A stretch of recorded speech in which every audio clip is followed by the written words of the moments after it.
नमस्ते सदावत्सले मातृभूमि। आज हम लोग एक बहुत महत्वपूर्ण उपलब्धि के विषय में चर्चा करना चाहते हैं। उपलब्धि आप सुनेंगे तो आपको, हालांकि इस समय हिंदुस्तान थोड़ा नाराज सा भी हो सकता है प्राइम मिनिस्टर नरेंद्र मोदी जी से, लेकिन ये अभी हाल ही में माननीय नरेंद्र मोदी जी की रेटिंग है। हालांकि अगस्त 2019 जिस समय आर्टिकल 370 35 कैपिटल ए एब्रोगेट किया गया था, उस समय माननीय नरेंद्र मोदी जी की रेटिंग 82% थी। 82% मतलब 100 लोगों से अगर कोई बात पूछी गई तो फिर 82 लोगों ने कहा था कि prime minister Narendra Modi is the best prime minister for ever. Bharat में आज तक जितने भी प्रधानमंत्री हुए उनमें सबसे अच्छे प्रधानमंत्री के रूप में माननीय नरेंद्र मोदी जी थे। ये उसी कंपनी ने जिसने अगस्त 2019 में रेटिंग करवाई थी, उस कंपनी ने अभी फिर से रेटिंग अपडेट की है। ये जो रेटिंग है वो कंपनी का नाम मॉर्निंग कंसल्टेंट, उसने बताया कि 13 देशों के, जो संसार के बड़े 13 देश हैं, उन 13 देशों से उसने डेटा कलेक्शन किया है। अमेरिकन डेटा इंटेलिजेंस फर्म है और उसका मॉर्निंग कंसल्ट शो रहता है। उसमें उसने कहा कि हमने 13 देशों का डेटा कलेक्ट किया है। 13 देशों में एक सर्वे करवाया है जिसमें अमेरिका, ब्रिटेन, रूस, Australia, Canada, Brazil, France, Germany शामिल है और भारत। आप सोच सकते हैं कि ये संसार के बड़े वो देशों के नाम हैं जो सदैव सुर्खियों में रहते हैं। अमेरिका हो, रशिया हो, ब्रिटेन हो, ऑस्ट्रेलिया हो, कनाडा हो, फ्रांस हो, जर्मनी हो, ब्राज़ील हो या भारत हो, ये सदैव सुर्खियों में रहने वाले देश हैं और इनके डिसीजंस पूरे संसार में हम G7 की कभी बात करते हैं तो कभी G14 G20 की बात करते हैं। ये मैं कहूँ कि G13 है। संसार के 13 बड़े महत्वपूर्ण देश, उसमें 20 पॉइंट एजेंडा रखा गया और उस 20 पॉइंट एजेंडे में जो सर्वे हुआ, मैं इस सर्वे की, चूंकि कल ही अपडेट हुआ है और आज इसकी रेटिंग आई है, इसलिए इस सर्वे को अगर हम देखना चाहें तो इस दृष्टि से देख सकते हैं कि बंगाल चुनाव में बीजेपी की मार्जिनल हार के बाद हिंदुस्तान में लोगों का गुस्सा इस बात का था, मुझे लगता है कि वो निगेटिव नहीं था, लेकिन इस बात का गुस्सा कि माननीय नरेंद्र मोदी जी ने बंगाल में ममता बनर्जी के खिलाफ स्टेप क्यों नहीं लिया। वहाँ हिंदुओं का जो पलायन हुआ, हिंदुओं के खिलाफ जो आतंक हुआ और जो वहाँ घटनाएं हुई, उनको प्रेशर में लेने के लिए, और इतना प्रेशर में लेने के लिए कि लोग जो भारतीय जनता पार्टी को ज्वाइन कर चुके थे बंगाल चुनाव से पहले, वो वापस टीएमसी में जाने को मजबूर हो रहे हैं। माननीय राज्यपाल जी उस पर स्टेपिंग ले रहे। उस पर मैं अलग से चर्चा करूंगा कि माननीय राज्यपाल जी दिल्ली में आए, दिल्ली में क्या उन्होंने वार्ता की, क्या उन्होंने अपनी बात रखी और किस प्रकार उन्होंने मीटिंगें की। तो कुल मिलाकर बात ये आती है कि पूरे वर्ल्ड के बड़े बड़े नेता, एंजेला मार्कल की बात करें, व्लादिमीर पुतिन की बात करें, जो बाइडन की बात करें या फिर मैक्रोन की बात करें, नरेंद्र मोदी जी की बात करें, टॉप लीडर में अगर कोई आया तो वो नरेंद्र मोदी जी हैं। 100 लोगों से अगर बात हुई तो उनमें से 66 लोगों ने ये बात कही कि Narendra Modi is the best leader for India और पूरे विश्व के वो ग्लोबल लीडर हैं। आप सोच सकते हैं कि 66% लोग ये कहते हैं कि वो ग्लोबल लीडर हैं, वो देश के सबसे बड़े सर्वोच्च नेता हैं और उनका कोई ऑप्शन नहीं। हाँ, 28% लोगों ने डिसअप्रूव किया है इस दौरान। क्यों? क्योंकि मैं इसलिए कह रहा हूँ कि उनकी इमेज डाउन हुई है, वो इसलिए क्योंकि अगस्त 2019 में यही रेट 82% था, जो कि अब 66% पर आ गया है और उस समय 11% लोगों ने डिनाइल किया था। आज 28% लोग उनको डिसअप्रूव कर रहे हैं। लेकिन अगर हम वर्ल्ड के बड़े सिनेरियो में देखते हैं तो आज भी वो विश्व के सबसे बड़े नेता हैं और पूरे वर्ल्ड में उनकी धाक अभी जमी हुई है। उन्होंने संसार के बड़े बड़े लीडर्स को पीछे छोड़ा हुआ है। अब आप ये भी सुनिए कि आखिर क्या सेकंड पोजीशन पर मॉर्निंग कंसल्ट की जो रेटिंग आई, उसमें सेकंड नंबर पर इटली के प्राइम मिनिस्टर हैं। मारियो ड्रैगी, जिनको 65% लोग पसंद करते हैं और वो कहते हैं कि उन्होंने ठीक काम किया या वो अपनी पोजीशन पर अड़िग हैं। मैक्सिको, उसके बाद मैक्सिको के प्रेसिडेंट एंड्रेस मैनुअल लोपेज आते हैं जिनका 63% रेशियो है। ऑस्ट्रेलिया के प्रेसिडेंट का, प्राइम मिनिस्टर का 54%, जर्मनी के एंजेला मार्कल का 53% और जो बाइडन यूएस के प्रेसिडेंट 53% लोग केवल अमेरिका में उनको पसंद करते हैं। इसका मतलब ये हो गया कि आज भी अमेरिका के अंदर इनसे पहले के प्रधानमंत्री व राष्ट्रपति अभी भी उतने ही पॉपुलर हैं और अब अभी भी डोनाल्ड ट्रंप की रेटिंग में कोई कमी नहीं आई है। डोनाल्ड ट्रंप को पसंद करने वाले लोग अमेरिका में बहुत बड़ी तादाद में हैं।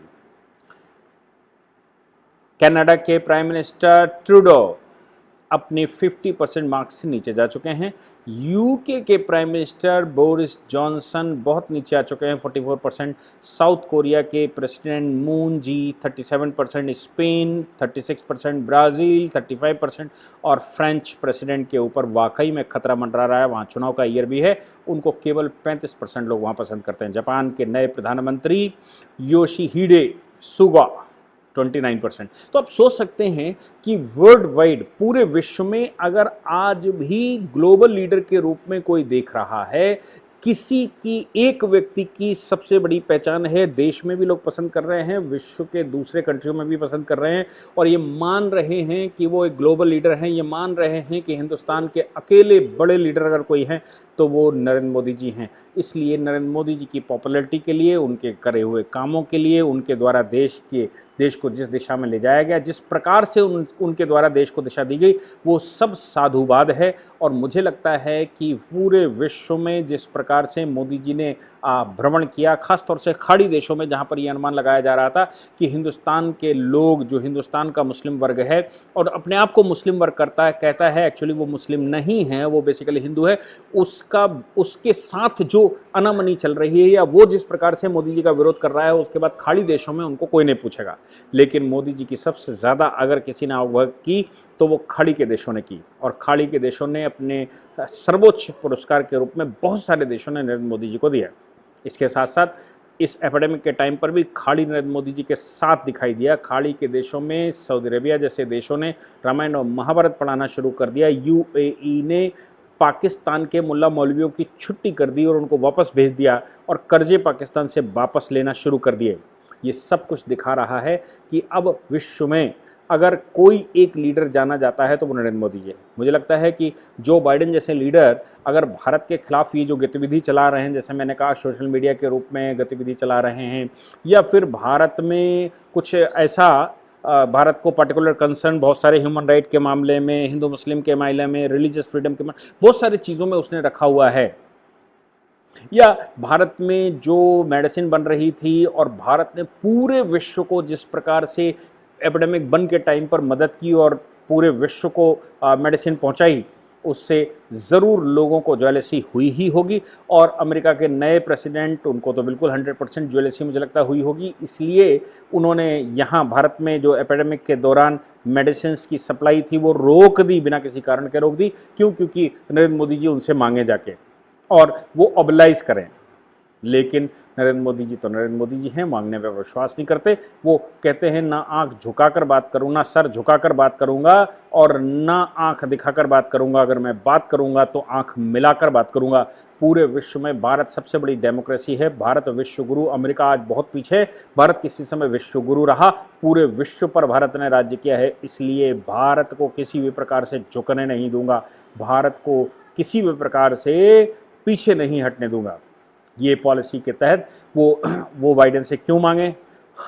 हालांकि बाइडेन बाद में उनको एग्री होना पड़ा, क्योंकि पूरे विश्व में जो नरेंद्र मोदी जी ने कैंपेन चलाई, डब्ल्यूटीओ में जो कैंपेन चलाई, जिसमें मोदी जी ने कहा कि भाई इस वैक्सीन को पेटेंट फ्री कर देना चाहिए, सेंसस से बाहर कर देना चाहिए और पूरा विश्व इसको बना सके, विश्व के बड़े कंट्रीज को कंट्रोल कर सकें और अपने यहाँ बनाकर लोगों का भला कर सकें, ये प्राथमिकता पर होना चाहिए। मुझे लगता है कि नरेंद्र मोदी जी की ये पॉलिसी की वजह से जो बाइडेन को झुकना पड़ा। लेकिन जो बाइडेन लगातार भारत के प्रधानमंत्री के लिए कुछ ना कुछ, या भारत की राजनीति में कुछ ना कुछ इस समय अड़बिंगा अटकाने का काम कर रहे हैं, लगातार कुछ ना कुछ स्टेटमेंट देने का काम कर रहे हैं या भारत को किसी न किसी तरह घेरने का प्रयास कर रहे हैं, उसका मुख्य कारण मुझे लगता है कि नरेंद्र मोदी जी की पॉपुलैरिटी है।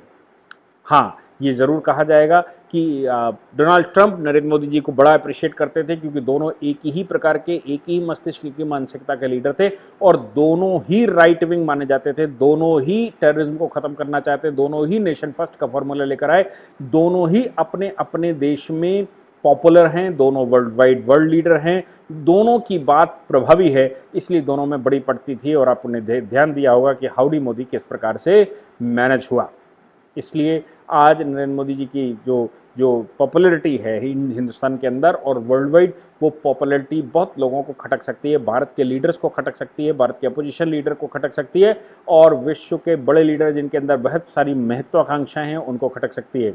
अब लेकिन रेटिंग तो मोदी जी नहीं रखते, रेटिंग तो ये जो कंपनी है ये अमेरिका की ही कंपनी है, डेटा कलेक्शन कंपनी, और अमेरिका की कंपनी ही कह रही है कि भाई पूरे विश्व में अगर कोई एक्सक्लूसिव लीडर है जो नंबर 1 पर है, जिसकी पॉपुलैरिटी का कोई जवाब नहीं, हालांकि 66% है, वे 80% नहीं है, 66% है, लेकिन तो वो अकेले नरेंद्र मोदी जी हैं और नरेंद्र मोदी जी की पताखा बिल्कुल डाउन नहीं हो रही है।